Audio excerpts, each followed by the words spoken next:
তামিলনাড়ুর মুখ্যমন্ত্রী হিসেবে শপথ নেওয়ার পরপরই অত্যন্ত সাহসী ও তাৎপর্যপূর্ণ এক প্রশাসনিক সিদ্ধান্ত নিয়েছেন থালাপতি বিজয়। 12 মে এক সরকারি আদেশে তিনি রাজ্যের সমস্ত ধর্মীয় উপাসনালয়, শিক্ষা প্রতিষ্ঠান এবং বাস স্ট্যান্ডের 500 মিটার ব্যাসার্ধের মধ্যে থাকা 717টি সরকারি মদের দোকান অবিলম্বে বন্ধ করার নির্দেশ দিয়েছেন।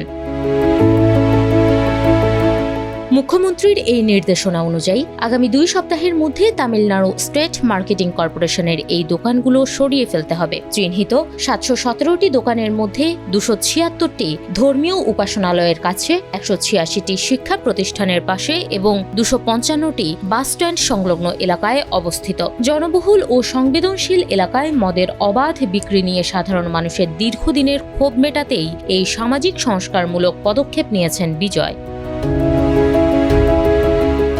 তবে তামিলনাড়ু সরকারের রাজস্বের অন্যতম প্রধান উৎস এই মদের দোকানগুলো। ফলে 717টি দোকান বন্ধ হলে কোষাগারে কি প্রভাব পড়বে তা নিয়ে আলোচনা শুরু হয়েছে। বিশেষ করে বিজয় যখন দাবি করেছেন যে রাজ্যের ঘাড়ে 10 লাখ কোটি রুপির বেশি ঋণের বোঝা রয়েছে এবং কোষাগার প্রায় খালি।